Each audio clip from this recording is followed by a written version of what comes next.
Bonjour à tous, je suis absolument ravi de vous retrouver pour ce nouveau test. Aujourd'hui, la GoPro Hero 11 Black. Alors certes, ce n'est pas une caméra qui est sortie tout récemment.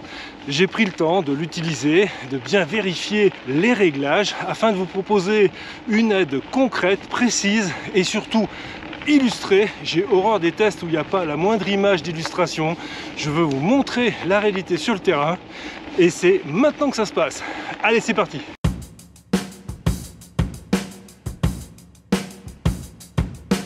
Alors, petit avant-propos quand même, cette caméra, elle peut servir à plein de choses différentes.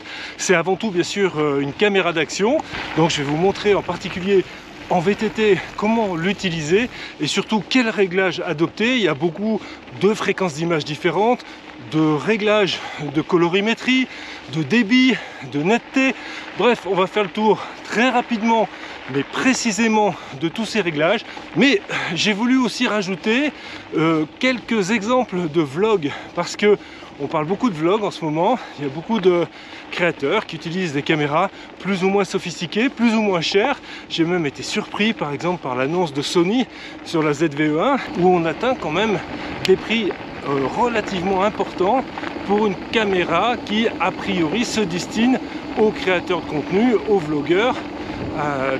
Voilà, ça m'a un peu surpris, interpellé. J'essaierai certainement cette caméra, mais en attendant, je veux vous montrer qu'on peut faire peut-être pas la même chose, mais de très belles choses avec une caméra à 500 €, peut-être même moins de 500 €. Allez, on attaque rapidement et là dans du concret sur la qualité d'image. Parce que bien sûr, il faut choisir sa qualité d'image. Est-ce qu'on a besoin tout le temps du 5,3K? Est-ce qu'on peut se contenter du 4K? C'est ce qu'on voit tout de suite. Allez, on passe sur la très classique prise de vue harnais poitrine avec donc là pour ce coup-ci le 5.3K 30 images secondes et bien sûr l'hyperview, l'angle de vision le plus large. Bon, c'est toujours une vue sympa, assez immersive, un peu différente de celle du sac à dos derrière. C'est parti! Alors même chose avec la 4K, ce coup-ci, toujours en 30 images par seconde et le même angle de champ, à savoir l'hyperview. Vous voyez que c'est vraiment très similaire, il y a très peu de différence. Il n'y aura vraiment que quand vous voulez recroper dans l'image que le 5,3K peut apporter un léger plus. Même constat bien sûr si je passe au studio en 5,3K 30 images par seconde avec l'optique linéaire à 100 ISO bien sûr. Et là l'image est parfaite, elle est tout à fait saturée, définie, précise. Si je passe en 4K, on verra très peu de différence, toujours en 30 images par seconde et avec le même objectif linéaire, toujours bien sûr à 100 ISO, ça reste très similaire.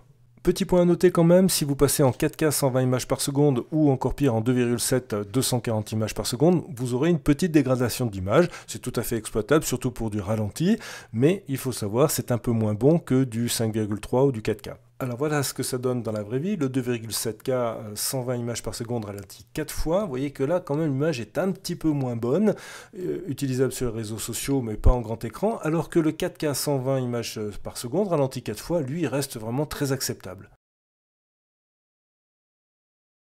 Alors pour mieux se rendre compte des progrès des générations des différentes GoPro, voici la Hero 8 Black en 4K. Vous voyez que les parties sombres sont quand même pas hyper définies, les branches de l'arbre non plus, le ciel a pas énormément de détails. Voilà, on passe sur la 11 Black en 5.3K. Vous voyez que là, on a quand même déjà beaucoup plus de détails. Les branches d'arbres sont un petit peu plus définies. Les nuages ont plus de forme dans le ciel. Et il y a un petit effet HDR sur les parties sombres au premier plan. Pour info, voici l'iPhone 14 Pro Max avec son optique une fois. Donc l'angle de champ est un petit peu plus resserré que le linéaire de l'Aero 11. Vous voyez que l'effet HDR est peut-être un petit peu plus doux que sur l'Aero 11. La définition est encore un petit peu supérieure. Les nuages dans le ciel sont vraiment très bien modelés, très sympa à regarder. L'image est encore un petit peu au-dessus, je trouve.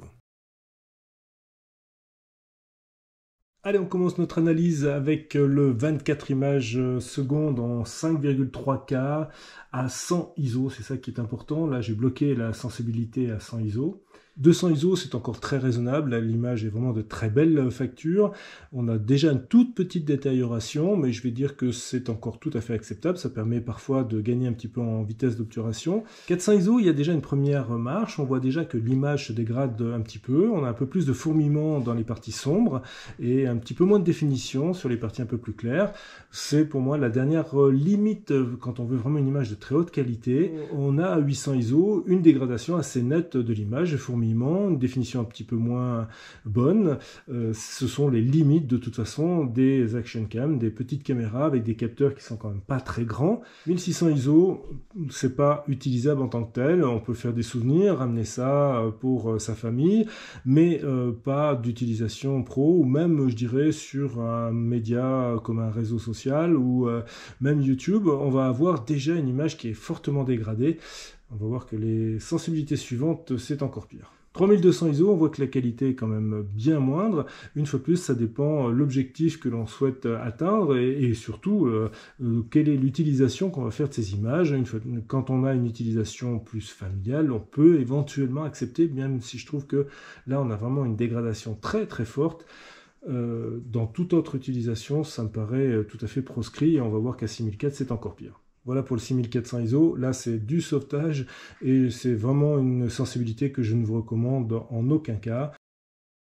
Allez, on passe sur l'analyse de la stabilisation. Alors ça a toujours été un point très fort de toutes les GoPro. La Hero 11 ne fait pas exception à la règle. Là, j'ai activé donc la stabilisation en marchant simplement. Bon, pas de problème, ça a peu d'intérêt. Maintenant, essayons de courir après ce petit garçon énervé et très rapide. Vous voyez que là, en l'occurrence, c'est vraiment magique. La stabilisation est parfaite, vous avez un mouvement fluide. Là, j'ai mis la caméra sur une perche au bout de mon VTT, dans un chemin certes pas très défoncé, mais quand même. Et vous voyez que là aussi, on a vraiment de très bons résultats, en particulier avec le mode Auto Boost qu'on va évoquer tout de suite. Allez, on va voir un peu ce que donne la stabilisation dans un chemin plus défoncé. Et là, je suis donc en 4K, 60 images par seconde, avec le mode linéaire plus maintien de l'horizon et auto boost. Ouais, c'est un chemin qui bouge déjà plus. Je suis à 35 km/h. Je vais faire un petit saut. Hop, voilà, encore un autre. Alors pour cette deuxième prise, je suis passé en mode linéaire mais sans maintien de l'horizon, dans un chemin qui est là vraiment défoncé. Hop, et on voit que c'est peut-être un petit poil plus stable. Voilà, je suis dans le mode large. Alors le chemin est un petit peu moins défoncé à cet endroit là, mais ne vous inquiétez pas, ça va revenir très rapidement. Voilà, donc voilà, mode large, et avec l'augmentation du champ de l'image, on a le centre de l'image qui subjectivement paraît un petit peu plus stable. On va voir que ça augmente encore avec le Super View et l'Hyper View. Alors voici le mode Super View. Alors on a à la fois un centre d'image qui est un petit peu plus stable, mais aussi des effets de bord sur les côtés avec un effet de vitesse accentué, et c'est assez sympa, on a quelque chose d'assez immersif. Alors bien sûr, il y a aussi une déformation, hop, une déformation des bords d'image. Et on va voir ça encore plus près avec l'Hyperview. Alors voici maintenant l'Hyperview, donc le mode le plus large, le plus immersif, qui accroît encore un petit peu la stabilisation, mais bien sûr, là le chemin est quand même sacrément défoncé, mais qui augmente un petit peu la déformation sur les bords de l'image. Alors toujours dans les modes de stabilisation, parce que ça a quand même sa petite importance, je suis repassé en mode linéaire, mode que j'aime beaucoup, vous l'avez compris, mais avec maintien de l'horizon. Et là, on a une très légère dégradation quand ça bouge beaucoup. Je vais essayer de vous le montrer. Voilà, là je pense à chaque fois. Et c'est vrai que quand ça bouge beaucoup comme ça, là j'incline beaucoup le vélo, eh bien on a des petits artefacts de stabilisation, en particulier sur les côtés d'image, sur le bord de l'image. Donc ça aussi il faut le savoir, je vous l'ai dit. Bon, après c'est quand même un mode qui est génial, donc Moi je fais l'impasse sur ces petits artefacts et je l'utilise quand même relativement souvent. Alors après pas mal d'essais, je dois avouer que le mode Auto Boost est vraiment très satisfaisant. C'est un mode qui permet à la caméra de choisir par elle-même le mode de stabilisation qui convient le mieux en fonction de ce que vous faites avec. Et ça marche vraiment dans tous les cas, ça marche très bien. D'une façon générale, je le laisse en permanence et je n'ai pas de surprise, c'est toujours très bien stabilisé. Alors certes, les smartphones ont fait beaucoup de progrès avec le 14 Pro Max et son objectif x0,5 stabilisé. Vous voyez que l'image est tout à fait acceptable, mais il n'empêche que c'est un engin qui coûte quand même beaucoup plus cher, pratiquement le triple de la Hero 11, et qui est moins protégé par rapport aux impacts dans des sports un petit peu à risque comme le ski, le VTT ou d'autres. Alors une chose sur laquelle je voudrais revenir quand même, c'est sur l'aspect vlog de ces petites caméras d'action que sont les GoPro. La mode est vraiment sur des caméras très qualitatives en vlog. Sony a sorti coup sur coup un certain nombre de caméras. Alors certes, la qualité est meilleure, le bokeh d'arrière-plan est bien plus marqué, mais si on compare ça à une GoPro Hero 11, voire même une 8, une 10 ou les modèles précédents, eh bien on a quand même quelque chose qui reste tout à fait acceptable pour du vlog, surtout avec une diffusion sur les réseaux sociaux et avec un prix de 500 € à mettre en parallèle avec le prix des autres caméras de vlog. La seule limite, ça sera la durée d'enregistrement. Avec une GoPro, on peut estimer qu'au bout de 30 à 40 minutes, voire à peine plus, selon les formats d'enregistrement retenus, on aura une surchauffe et la caméra va s'éteindre. Mais, parce qu'il y a toujours un mais, les autres caméras plus chères font absolument la même chose, sauf à filmer en HD, en 1080. Et là, on n'est quand même pas du tout sur la même qualité. Donc, bon... On revient à la case départ, est-ce qu'il faut mettre 3000 balles pour se filmer en vlog? Point d'interrogation. Un mot sur l'autonomie. Alors c'est pas foufou, moi j'ai commandé 4 batteries parce que en fait je m'aperçois que en activant un peu la stabilisation, le GPS, le débit élevé, le 10 bits, et bien en activant toutes ces fonctions, ça pompe quand même bien dans la batterie. Et honnêtement, pour partir par exemple filmer un tour de VTT sur 2 ou 3 heures, donc je suis loin de filmer en continu, hein, c'est vraiment pas le cas. Je fais vraiment des petites touches, et bien même comme ça, avec ces petites touches, il me faut au moins 2 batteries s'il fait pas trop froid, voire 3. J'irai pratiquement une par heure en filmant, allez, on va dire 10 minutes, 15 minutes par heure, parce que j'ai activé toutes ces fonctions et aussi que je laisse régulièrement la GoPro sous tension sans filmer et je déclenche l'enregistrement quand je trouve que ça vaut le coup.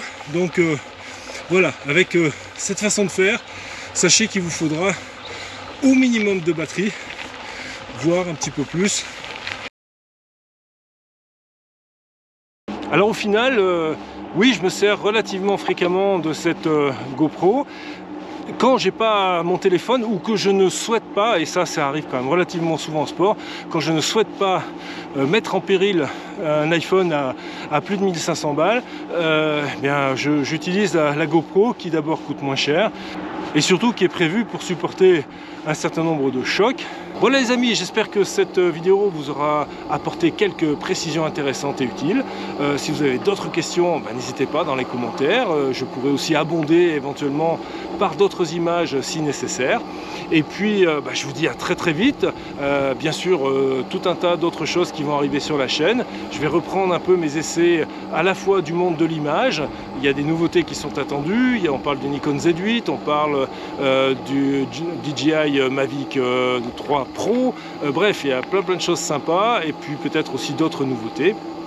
Donc soyez fidèles, ne quittez pas l'écoute et puis je vous dis à très vite. Ciao, bye.